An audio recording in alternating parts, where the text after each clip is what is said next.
This is an It Came From GenX video.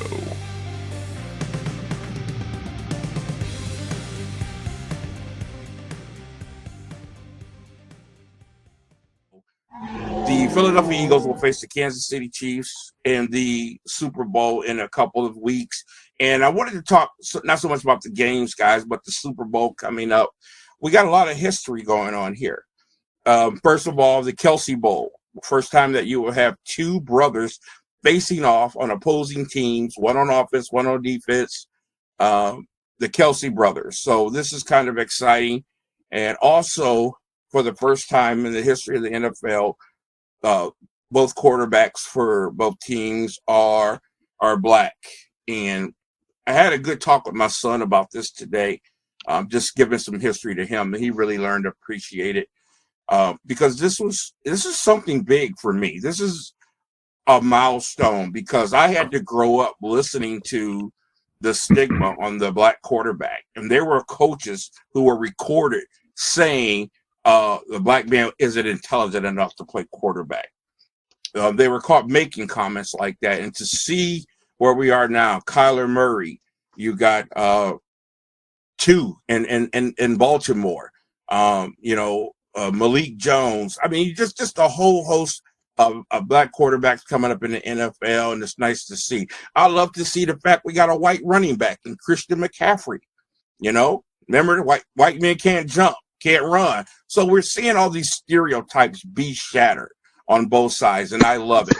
So, guys, I just thought it'd be cool to just talk about some of the black quarterbacks, not all of them, obviously, but just from our era.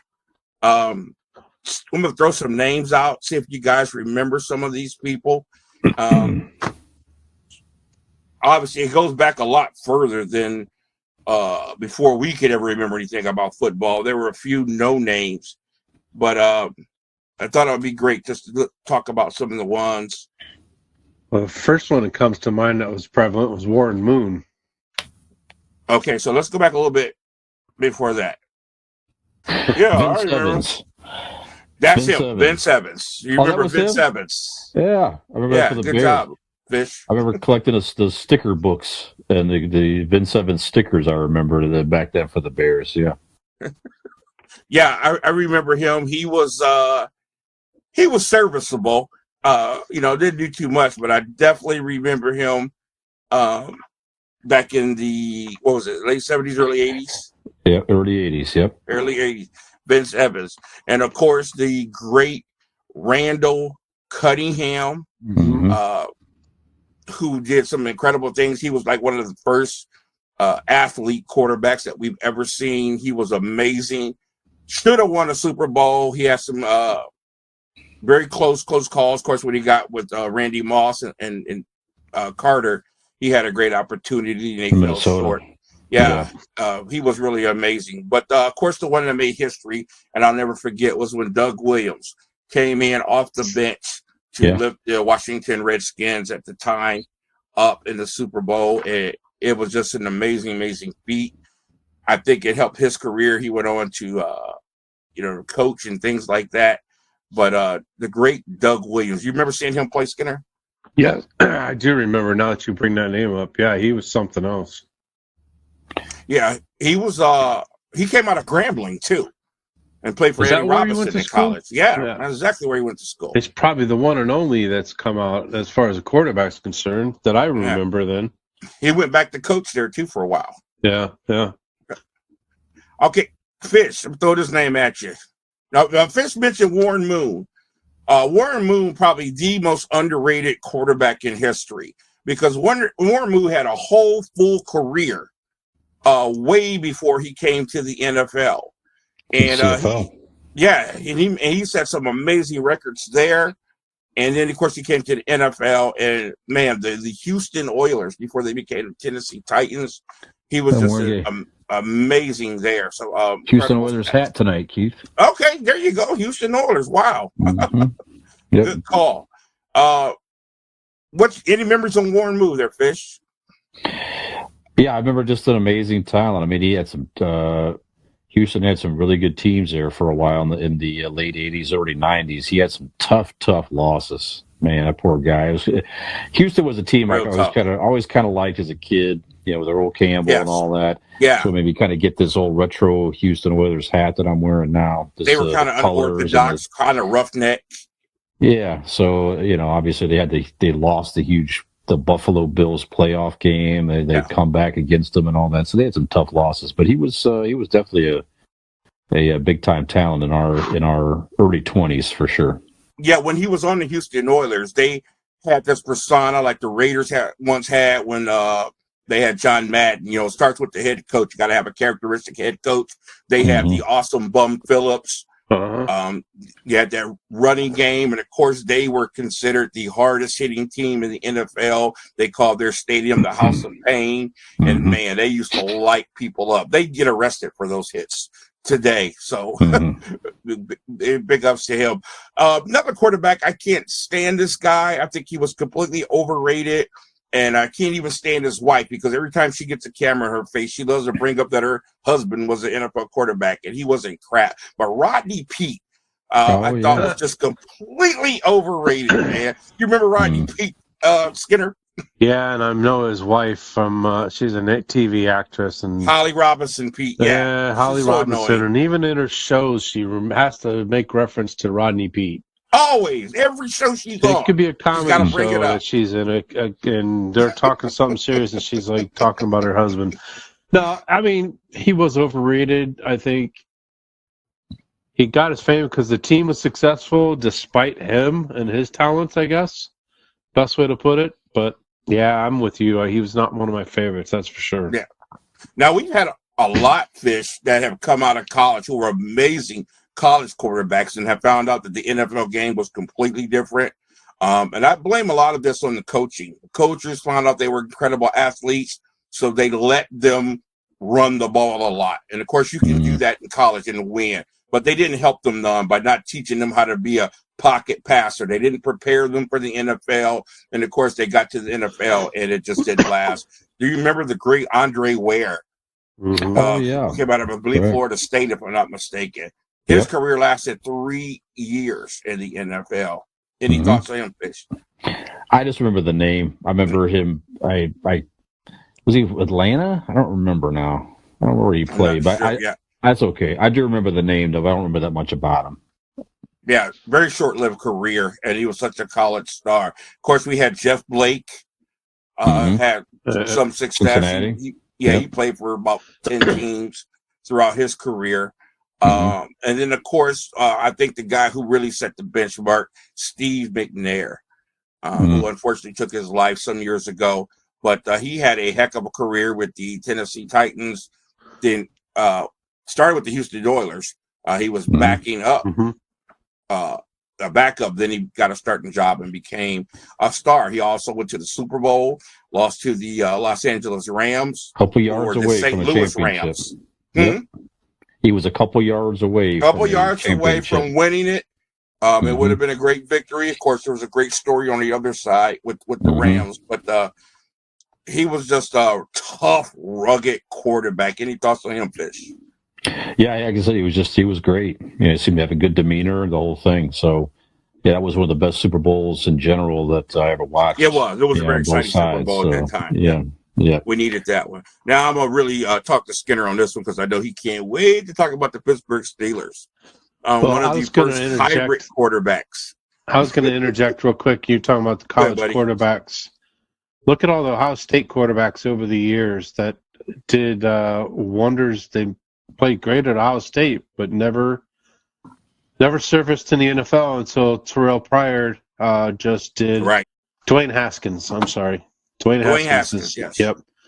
But we had Troy Smith, Terrell Pryor, Braxton Miller, J.T. Barrett, all young black quarterbacks, all very athletic. J.T. Barrett's running. J.T. Barrett is without a job right now.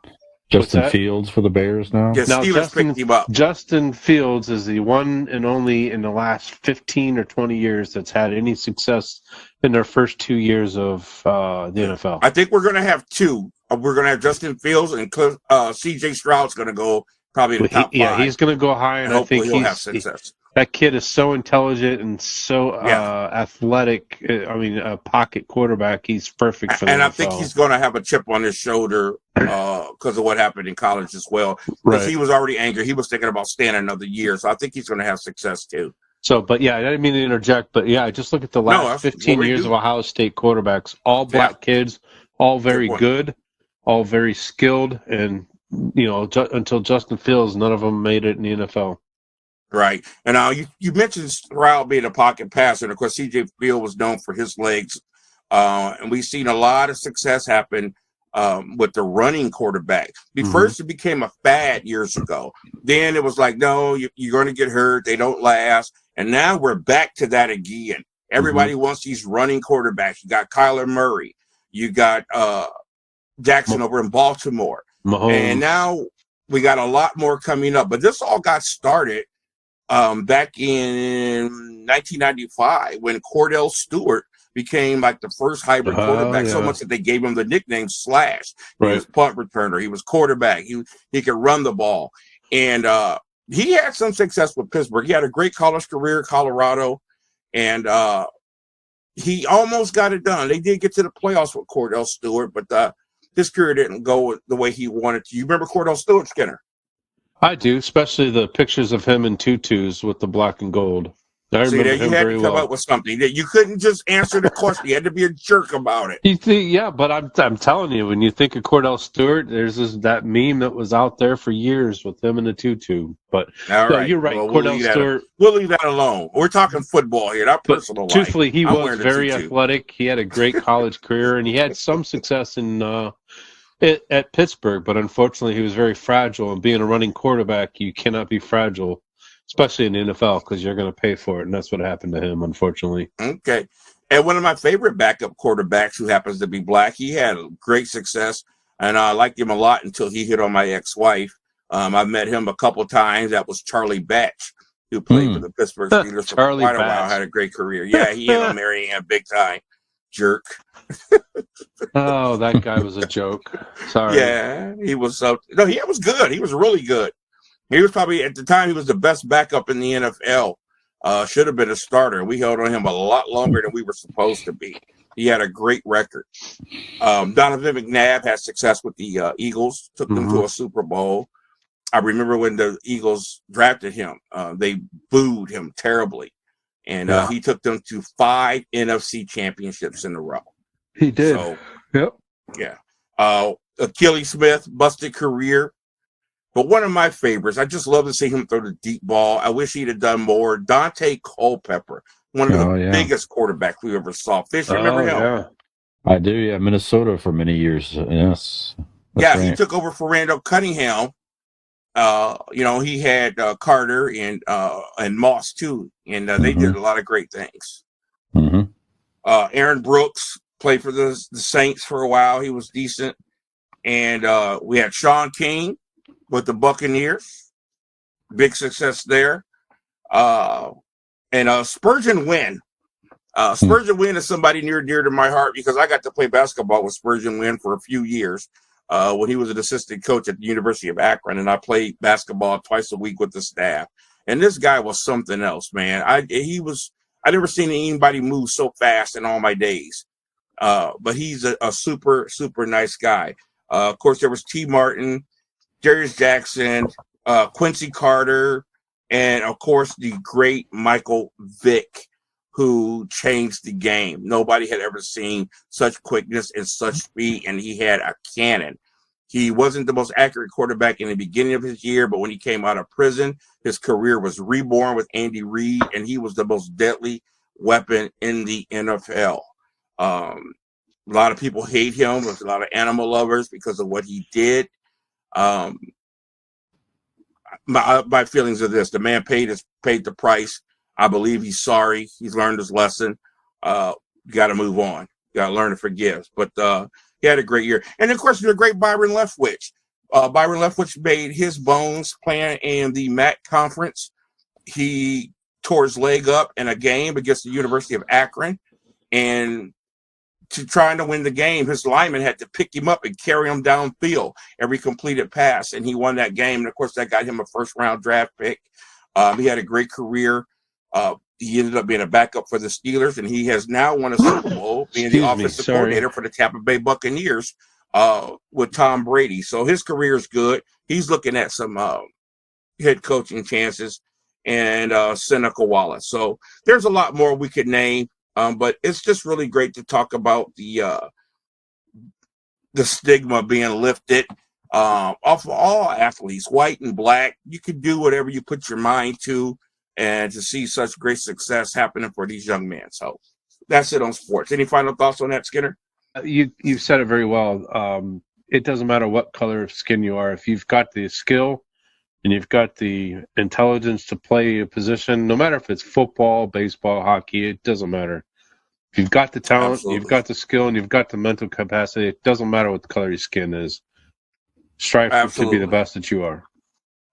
Thank you. Well said. Keith Porter here, a.k.a. Porterhouse from It Came From Gen X. We hope you've been enjoying the show, but please make sure you hit the like button, make sure you hit that subscribe button, and we'll see you next time.